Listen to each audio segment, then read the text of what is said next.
Hello everyone, myself Yogesh Kumar Chauhan in Department of Agriculture Processing and Food Engineering from Bharati College of Agriculture Engineering Durg. Our course title is EPE 5311 Post Harvest Engineering of Horticulture Crops and it also for the EPE 5211. ठीक है, सो ये second year और third year दोनों का subject है. सो मैं उनके लिए सिमिलर एक ही वीडियो बना रहा हूँ क्योंकि उनके में पॉइंट्स हैं material handling, equipments and application of material handling.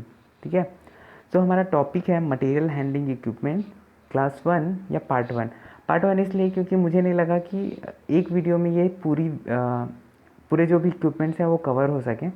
सो मैंने इसके लिए एक और वीडियो भी बनाया हुआ है. सो चलिए आज का क्लास स्टार्ट करते हैं.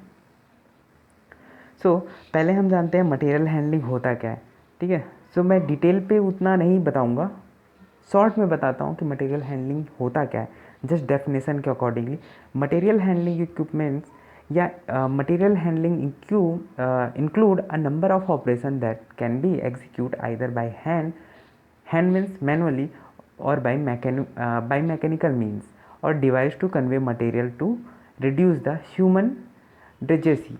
ठीक है, मतलब जैसे कि हमारा मटेरियल हैंडलिंग एक प्लेस से दूसरे प्लेस पे किसी भी मटेरियल को शिफ्ट करना किसके थ्रू, अगर वो ह्यूमन बीइंग कर रहा है, कोई भी इंसान कर रहा है अपने हाथों से, तो वो हैंड या मैनुअली होगा. ठीक है, अगर उसी के थ्रू हम लोग किसी मैकेनिकल मीन्स मतलब किसी ट्रांसपोर्टिंग सिस्टम, ट्रक, गैजेट्स के थ्रू उसके थ्रू कर रहे हैं तो वो होगा हमारा मैकेनिकल मीन्स. ठीक है, या कोई डिवाइस जिसके थ्रू मतलब कन्वेइंग सिस्टम, ठीक है, उसके थ्रू अगर कर रहे हैं तो वो हमारा कन्वेइंग. ठीक है, जिसके थ्रू हम लोग का क्या होता है, जो वेस्टेज मतलब जो ह्यूमन का जो भी कॉस्ट होगा, मतलब जो हमारा टाइम होगा उसमें इन्वेस्ट करने का. ठीक है, जैसे कि अगर हम करेंगे तो ज़्यादा मेहनत लगेगा, लेकिन वो मशीन करेगा तो कम मेहनत लगेगा और वो भी एक्यूरेसी के साथ होगा. ह्यूमन करेगा तो एरर आ सकता है. ठीक है, सो जो ये होते हैं इसमें जैसे कि क्या होता है, after harvesting the grain are move, transport और convey from place to place. In earlier period all this operation were manual and the. ठीक है, इसमें क्या होता है, जैसे कि मैंने बताया ना कि एक प्लेस से दूसरे प्लेस पे शिफ्ट किया जाता है. सो जस्ट ट्रांसपोर्ट करना भी वही है, मूव करना जस्ट हिलाना. ठीक है, पास के डिस्टेंस के लिए, ट्रांसपोर्ट दूर के डिस्टेंस के लिए, कन्वे मतलब उसको किसी कन्वेयर के थ्रू कन्वेयर के हेल्प से कन्वे करके एक प्लेस से दूसरे प्लेस. जैसे कि हम लोग को फील्ड से हमारा कोई भी ग्रेन है, हार्वेस्टेड ग्रेन, उसको हम लोग ले जाते हैं स्टोरेज पे. स्टोरेज स्ट्रक्चर जो होता है हमारे पास वहाँ पे. ठीक है, उससे फिर उसके बाद अगर उसका प्रोसेसिंग करना है तो हम उसको ले जाते हैं प्रोसेसिंग सेंटर्स पे, मतलब मिलिंग के लिए. ठीक है, वहाँ से फिर हमारा ग्रेन आता है, उसको फिर हम स्टोर करते हैं. स्टोर करने के बाद फिर उसको मार्केटिंग पे ले जाते हैं. सो ये जो जिसके थ्रू या जिस मीडिया के थ्रू हम लोग करते हैं ना, तो वो हमारा ट्रांसपोर्टिंग या मटेरियल हैंडलिंग इक्विपमेंट्स हैं. ठीक है, मतलब अगर उसमें हम लोग ह्यूमन के थ्रू करवा रहे हैं तो वो ह्यूमन भी कंसिडर होगा. अगर हम उसको ट्रांसपोर्ट के सिस्टम से थ्रू मतलब ट्रक, व्हीकल्स के थ्रू कर रहे हैं तो वो होगा. अगर हम उसको कन्वेइंग सिस्टम या कन्वेयर बेल्ट, बकेट, एलिवेटर ये सब से कर रहे हैं तो वो हमारा कन्वेइंग सिस्टम होगा. ठीक है, सो जो मोस्टली है हमारा जो हमारे मैकेनिकल डिवाइस है, ठीक है, हम उस पर फोकस करेंगे. पहला जैसे कि है हमारा बेल्ट कन्वेयर, दूसरा है हमारा बकेट एलिवेटर, तीसरा है हमारा स्क्रू कन्वेयर, फोर्थ है हमारा प्न्यूमेटिक कन्वेयर. ठीक है, ये जो भी है ये सारे कन्वेयर्स के पार्ट हैं, मतलब प्लेस को ये कन्वे करेगा. जैसे बेल्ट कन्वेयर है वो अपना हॉरिजॉन्टली एक प्लेस से दूसरे प्लेस करेगा. बकेट एलिवेटर जो होता है वो हमारा प्रोडक्ट को वर्टिकली मूव करवाता है, ट्रांसपोर्ट करता है. ठीक है, जैसे कि बाकी जितने भी हैं दो बेल्ट कन्वेयर और स्क्रू कन्वेयर, ये सब ये हॉरिजॉन्टली है. ठीक है, लेकिन बकेट एलिवेटर इसको ऐसे मूव कराएगा, मतलब वर्टिकली. ठीक है, सो इसी के साथ हम देखते हैं कि इसके सिलेक्शन मतलब हम लोग को अगर कोई डिज़ाइनिंग करना है तो हम लोग किसी चीज़ प्रोडक्ट को कन्वे करना है तो हम उसके लिए क्या क्या क्राइटेरिया या उसके लिए कौन कौन सा सिस्टम यूज़ करेंगे उस प्रोडक्ट के अकॉर्डिंगली, तो वो यहाँ पे दिए हुए हैं. सो पहला दिया है हमारा, the conveying device has to be selected according to the characteristics of the product been conveyed, मतलब प्रोडक्ट के अकॉर्डिंगली कन्वेइंग डिवाइस सेलेक्ट किया जाता है। दूसरा, the stability of the conveyor must be insure under all normal working and climatic condition, ठीक है, मतलब जो वहाँ की क्लाइमेटिक कंडीशन है या वेदर है उसके थ्रू हम लोग कन्वेइंग जो भी लगाएंगे, जैसे कि अब जिसको सैड चाहिए, ज़्यादा ह्यूमिडिटी नहीं चाहिए क्योंकि रस्ट लगेगा, ये सब का प्रॉब्लम होता है, तो उसके अकॉर्डिंगली वहाँ पे क्या होगा, ऐसा स्ट्रक्चर या ऐसा कन्वेइंग सिस्टम हम रखेंगे वहाँ पे जिसको ज़्यादा डैमेज ना हो वेदर कंडीशन के अकॉर्डिंग, ठीक है। फिर तीसरा है हमारा, capacity of the conveying and speed rating should be maintain at specific limit, ठीक है, अकॉर्डिंग टू कैपेसिटी, प्रोडक्ट की कैपेसिटी उसका स्पीड मेंटेन करना है ताकि जो हमारा प्रोडक्ट जो भी वेट हो उसका प्रोडक्ट का वो ओवरलोडेड ना हो जाए हमारे कन्वेइंग के लिए और उसको लिफ्ट ही ना कर पाए, लिफ्ट करते करते या तो वो डैमेज हो जाए या स्लिपिंग हो जाए, ठीक है।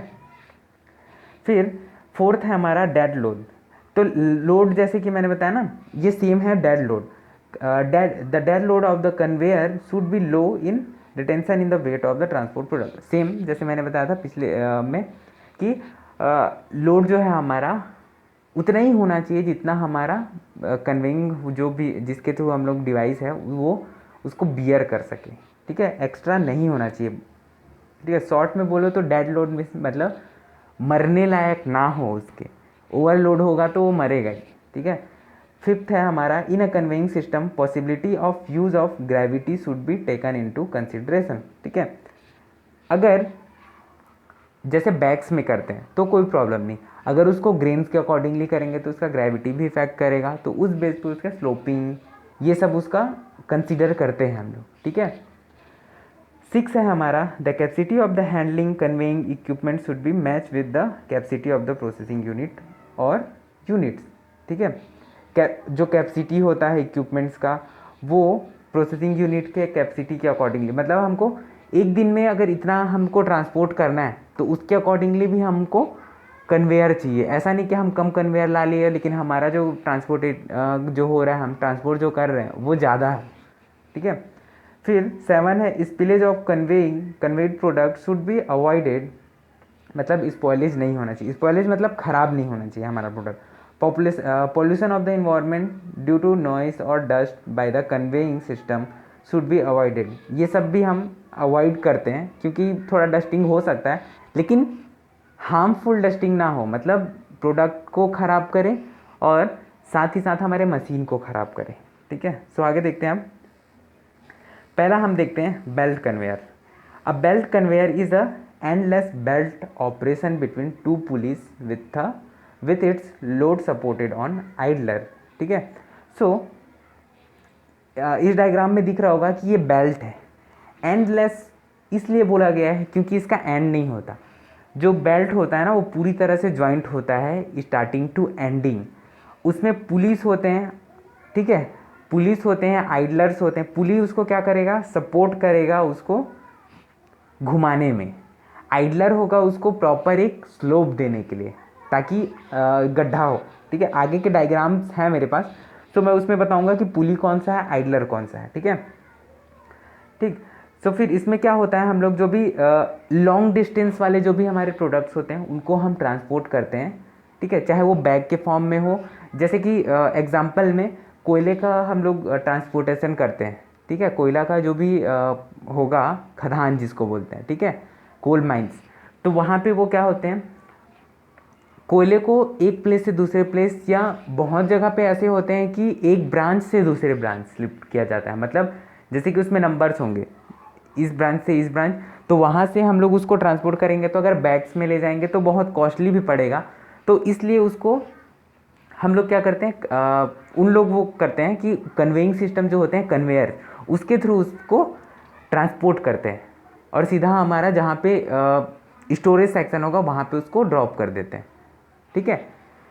सो ये जो है मतलब बेल्ट कन्वेयर जो है वो है हमारा लॉन्ग डिस्टेंस के लिए भी यूज़ किया जाता है। सिमिलर पाउडर के लिए जैसे सेवई बनाते हैं तो सेवई को भी बेल्ट में बेल्ट में डाल दो वो उसके थ्रू। अब जैसे इसमें क्या होता है, बेल्ट जो होते हैं वो हमारा कुछ में जैसे कॉटन्स वाले भी होते हैं, कैनवास वाले, ठीक है, जो हार्ड कपड़ा है बहुत ज़्यादा मजबूत, ठीक है। किसी में एक बेल्ट आता है, ठीक है, वो बेल्ट क्या होता है, बहुत मजबूत होता है, मतलब प्रोडक्ट के अकॉर्डिंगली और प्राइस के अकॉर्डिंगली वो वेरी करता है कि अपने को कौन सा चाहिए, टेम्पररी, परमानेंट, ऐसा टाइप का, ठीक है। सो अब आगे देखते हैं हम इसमें डायग्राम ये क्लियरली है, जैसे डायग्राम पे है ये हमारा बेल्ट है, ऊपर का पोर्शन, ये पूरा एंड से लेके यहाँ तक पूरा ये कनेक्टेड है, सिला हुआ है समझो, ठीक है। ये इसके सपोर्टर्स हैं यहाँ पे जो लगे हुए हैं। इसमें जो ये पॉइंट है वो है हमारा आइडलर, जो एक प्रॉपर स्लोप बना रहा है और प्रोडक्ट उसको बीच से ही मतलब ऐसे टाइप का बना रहा है, ठीक है। यहाँ पे आइडलर लगे हैं, यहाँ पे आइडलर लगे हैं, तो ये स्लोप क्रिएट हो रहा है और प्रोडक्ट हमारा सेंटर में। अगर ये नहीं होगा तो इधर गिर गया, इधर गिर गया, ठीक है।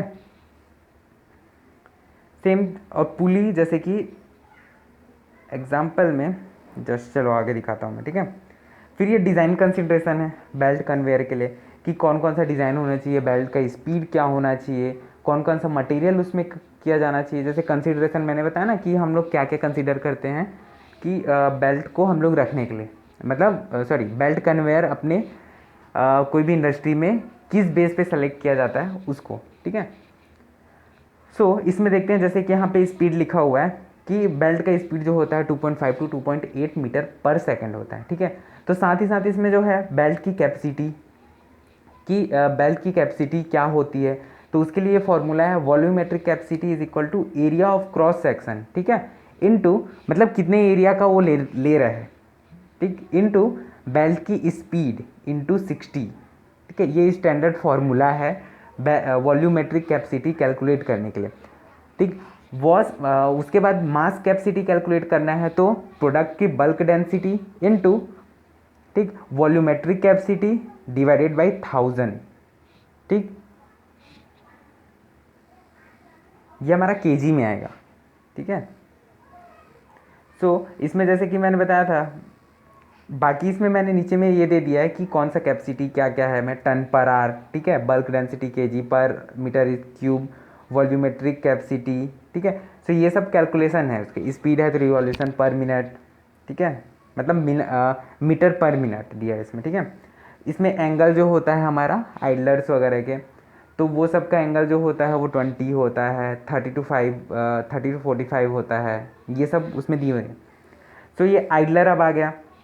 The efficiency of the belt conveyor is mainly dependent on idler, क्योंकि अगर सपोर्टिंग जो सिस्टम होगा वो अच्छा होगा तभी हमारा प्रोडक्ट का एक्यूरेसी ट्रांसपोर्ट होने का ज़्यादा होगा। इसी वजह से वो मतलब इफ़िशियंसी को बढ़ाता है कन्वेइंग सिस्टम का, ठीक है। सो ये 3 टाइप के होते हैं। पहला होता है फ्लैट बेल्ट आइडलर, दूसरा होता है थ्रोइंग आइडलर विथ 20 डिग्री, ठीक है, मतलब 20 डिग्री में इंक्लाइंड होगा, और throwing idler with 35 degree and 45 degree centigrade, ठीक है, सॉरी सेंटीग्रेड नहीं, 45 डिग्री, ठीक है, एंगल है ये, ठीक। सो इसमें अब देख, जैसे कि ये हमारा कन्वेइंग सिस्टम है, यहाँ पे वो ऐसा शेप बना रहा है, यहाँ पे आइडलर्स हैं, रोलर्स, ठीक है। ये क्या कर रहा है, सपोर्ट कर रहा है, तो इनका जो एंगल बन रहा है, ठीक है, जैसे कि ये इतना है तो ये हमारा बेल्ट है इधर, सॉरी, तो ये जो एंगल बन रहा है ना वो होगा हमारा 20 डिग्री, 35 डिग्री और 45 डिग्री, ठीक है। सो अब आइडलर की spacing, the spacing between the idler influence the retention of collecting troughing, ठीक है, troughing, sorry, the incorrect idler spacing में रिजल्ट इन बेल्ट अंडुलेशन, ठीक है, मतलब अगर एक प्रॉपर डिस्टेंस पे उसका नहीं सेट किया गया तो जैसे कि क्या होता है, प्रोडक्ट कभी कभी हैवी होता है, इनएक्यूरेट वे में चला जाता है, या प्रोडक्ट की कैपेसिटी मतलब बेल्ट की कैपेसिटी है उतना बियर करने के, लेकिन उसमें गेपिंग ज़्यादा हो गया आइडलर पे, ठीक है, तो वो क्या करेगा, मतलब जैसे कि ये हमारा बेल्ट है जस्ट, ठीक है, एक आइडलर यहाँ लगा है, एक आइडलर यहाँ लग गया, एक आइडलर ऐसे, ठीक है, जस्ट एग्जाम्पल के लिए, ठीक है। तो यहाँ पे जैसे कि गेपिंग ज़्यादा है, तो गेपिंग ज़्यादा होगा तो क्या होगा, बेल्ट जो है वो नीचे झुकेगा, नीचे झुकेगा तो हमारा प्रोडक्ट इधर लिफ्ट करने में उसको प्रॉब्लम होगा, ठीक है, और यहाँ पे लोड बहुत ज़्यादा हो जाएगा। सो इसलिए एक प्रॉपर सिस्टम के साथ और एक प्रॉपर मतलब डिस्टेंस पे आइडलर को फिक्स किया जाता है, ठीक है। जैसे कि यहाँ पे दिया है spacing should not be exceed 1.2 metre, ठीक है। फिर इसी का जैसे बेल्ट टेंशन निकालना है तो बेल्ट टेंशन के लिए इफेक्टिव टेंशन होता है, जैसे कि यहाँ पे दिया हुआ देखो अब, ठीक है। Effective tension T is equal to KW divided by S। KW होता है पावर इन किलोवाट, ठीक है। S जो होता है हमारा बेल्ट स्पीड मीटर पर सेकेंड, ठीक है। सो जैसे कि ये हमारा डायग्राम है,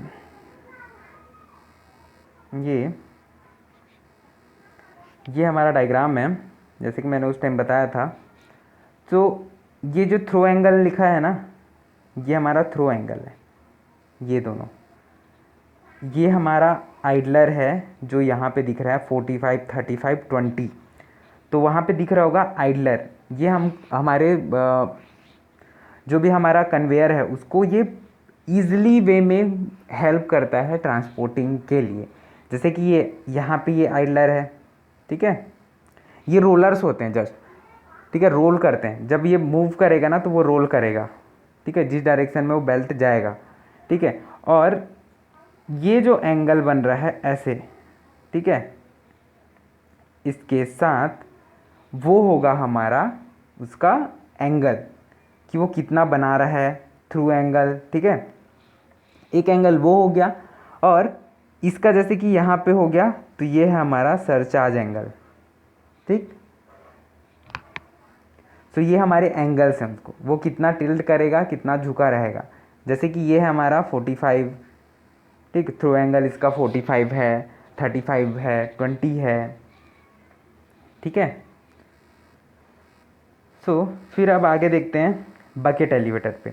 अब bucket elevator consist of the buckets attached to a chain or belt that revolves around two pulleys, one at the top and other one at bottom, ठीक है। The bucket elevator is a very efficient device for vertical conveying of bulk grain, ठीक है।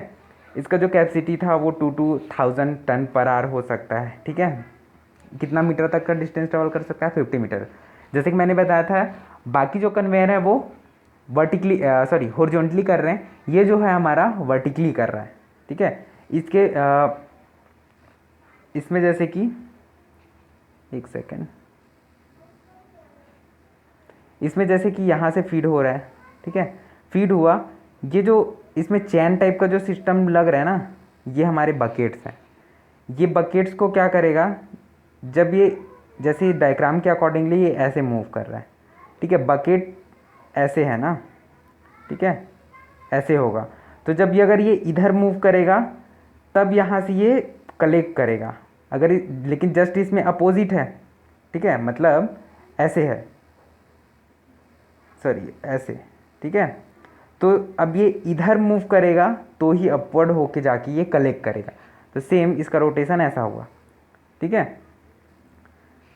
फिर अब इसका types देखते हैं। Bucket elevator are broadly classify into two general types. First is space bucket elevator and continuous bucket elevator. साथ ही साथ इसका जो सब डिवाइड जो होता है ना क्लासिफाइड, उसके बेस पे स्पेस बकेट एलिवेटर के टाइप्स हैं।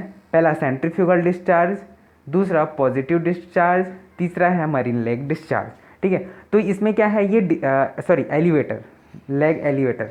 सो ये डिफरेंट टाइप्स के उसके बकेट्स और उनका स्ट्रक्चर के बेस पे ये क्लासीफाई किया गया, ठीक है। स्पेस्ड बकेट मतलब वो स्लो मतलब एक प्रॉपर क्वांटिटी में ही करेगा, कंटिन्यूअसली मतलब जो रेगुलर करते रहेगा, ठीक है। फिर उसी के साथ ही इसमें स्पेस्ड वाले में और था ये फोर्थ है हाई स्पीड एलिवेटर, और कंटिन्यूअस का जो है वो सुपर कैपेसिटी बकेट एलिवेटर और इंटरनल डिस्चार्ज बकेट एलिवेटर, ठीक है। सो इसमें डिटेलिंग दिया हुआ है कि कौन सा एलिवेटर कौन सा है, ठीक है। जैसे कि यहाँ पे मैंने शॉर्ट में एक और डायग्राम डाल दिया है कि कौन सा पार्ट कौन सा है। जैसे कि नीचे हमारा बूट सेक्शन है, ये हमारा फीडिंग जोन है, ठीक है। फिर उसके बाद बकेट्स हैं, ऊपर में ये बेल्ट लगा है, ठीक है। ये हमारा फीडिंग जोन है, यहाँ से फीड होता है, ठीक है। बेल्ट हो गया, ये हमारा पुली है, ठीक है, एक ड्रिवन होता है, एक ड्राइवर होता है, ठीक। तो पुली ऑपरेट कहाँ से होगा, नीचे से, ठीक है, नीचे से ऑपरेट होगा। और क्या करेगा वो, सॉरी, जिसके अकॉर्डिंगली, जिस मतलब अगर ज़्यादा डिस्टेंस का है तो ऊपर भी लगा सकते हैं, नीचे भी लगा सकते हैं, वो हमारे ऊपर है। अगर ड्रिवन ड्राइवर का केस है तो ड्रिवन उसको बोला जाता है जो चलाता है, ठीक है, सॉरी, ड्रिवन जो होता है वो चलता है, ड्राइवर जो होता है चलाता है। मतलब जस्ट एग्जांपल, ये हमारा,